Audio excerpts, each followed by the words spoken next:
So I'm Angelo. I'm the head of innovation and technology for Smiths Group. We are a global engineering firm.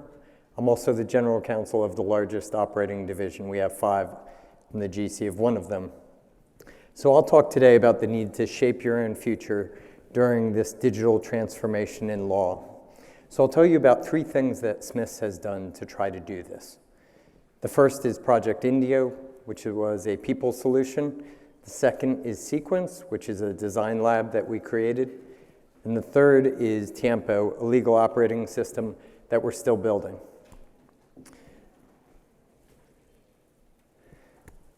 So in 2016, Smiths decided to try new things at the risk of failure, but at the chance of reshaping our culture and our team.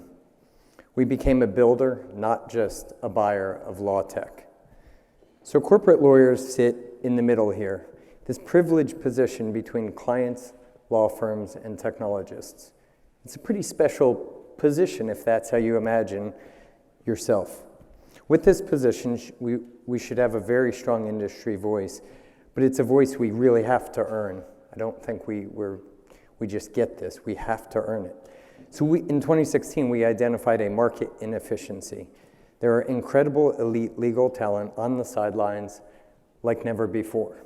You have these highly trained experts that were coming out of law firms, leaving the law, and not returning. So Smiths asked, can we create our own pool of on-demand elite legal consultants just for us, where we don't have to choose between high performance and affordable cost? And we thought the answer was yes. So we created something called Indio, or Project Indio. It's a captive legal consultancy. So with Indio, the goal was not just to find lawyers. It's easy to do. The goal was to find elite lawyers and to avoid the restrictive choice that you typically have between cost and performance. And by building it ourselves and at our own pace without ever advertising, we thought we could give interesting work, find interesting people, pay premium consulting rates, and we really changed the cost and quality curve entirely. Today, Project Indio has 20 elite lawyers consulting to Smiths all across the globe. We have lawyers in the US, in Europe, in Russia, in Shanghai, in Dubai, in South Africa. And they're covering litigation, M&A, anything we need that the in-house team can't necessarily provide and that doesn't necessarily need to go to outside counsel. These people have worked at Clifford Chance, Wilkie Farr, Morgan Lewis. We've reconnected them to their careers. Almost all of them weren't working and weren't sure how to get back in the workforce, and we found them one by one. Making this market was not easy. After the first few months of failure, we started to gain traction. So these are the hours, these 20 consultants that we have today. We didn't have 20 in the early days. We only had 1 or 2. You can see they were doing almost no work for us. But after the first few months of failure, it really took off. And it took off for a variety of reasons, but one of the big reasons is we closed an M&A deal, and that brought a lot of work into the company. And we certainly had a law firm doing most of the work, but there were little pockets of the work that just were better for elite consultants than for in-house and also than for our law firms.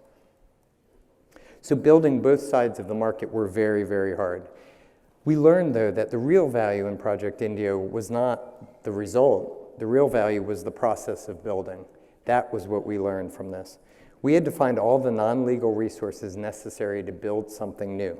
Business development, web design, brand, creative, marketing, operations, all of it we had to bring together before we could produce the single thing we were trying to do.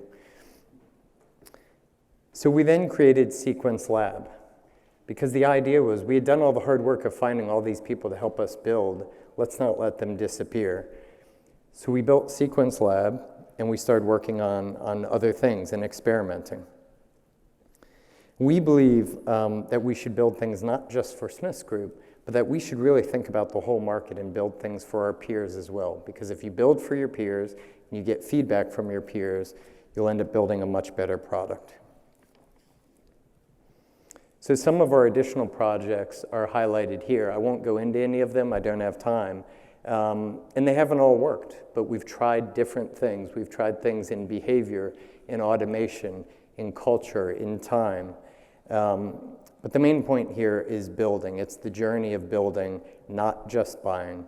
And we remain committed to controlling our destiny through continuous experimentation.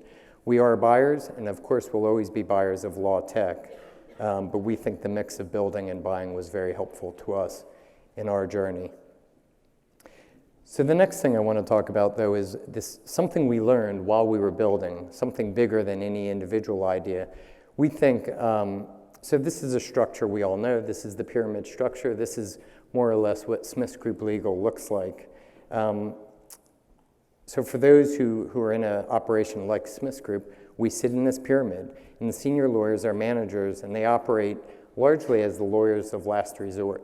The work comes in at the bottom, more or less, and it moves its way up, and it really only gets to the senior lawyers if it has to. So we are designing a system to replace that with this, and you've probably seen things like this. Other industries are doing this very quickly, creating agile networks. It's a little bit slower in law, but this is definitely where we're trying to get.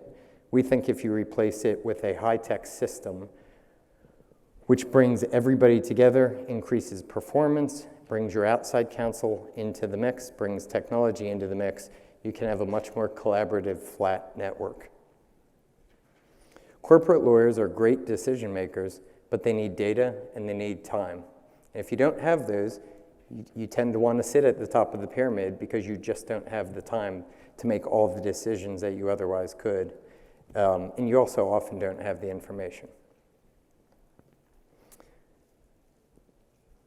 So what we're actually building, I showed you a network, we're actually building a piece of software called Tiempo. And it's for Smiths, but we've gotten lots of industry input about how we should build this. It's a mobile software platform that will flatten the pyramid. It gives senior executive lawyers time and enables them to make intelligent decisions very quickly. So it enables them to make very executive, quick decisions, but it's also a platform that connects all of your resources, hopefully to the point that you're agnostic as to where they work. You shouldn't care that you're hiring outside counsel or an elite consultant or your people.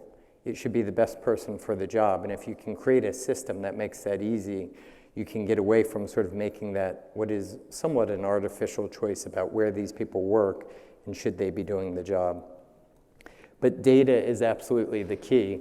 If you imagine this is your inbox on the left, pretty disorganized, unstructured data, the key is to filter that through different layers and have it come out the other side.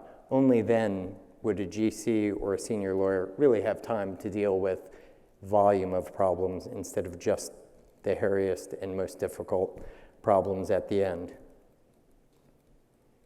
So we're trying to make senior executive lawyers high-impact players on the daily playing field, not just by exception. And while the initial products in Sequence Lab were evolutionary, the small bubbles that I showed you, we think Tiempo could be revolutionary. We think the GC of the future will be the prime mover of the modern legal team, not just the senior manager. We think a flat organization with flows starting with the senior lawyers will end with better results. So we're really thinking of turning it on its head, bringing it in at the most senior people. The work will flow through the organization essentially from the top rather than from the bottom. The GC and senior lawyers will be near the start of the workflows, make critical personnel process and substantive decisions through a coordinated technology system.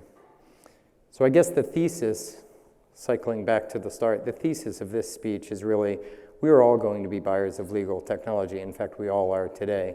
But I would encourage all the corporate lawyers out there to build your own future as well. Don't just buy it.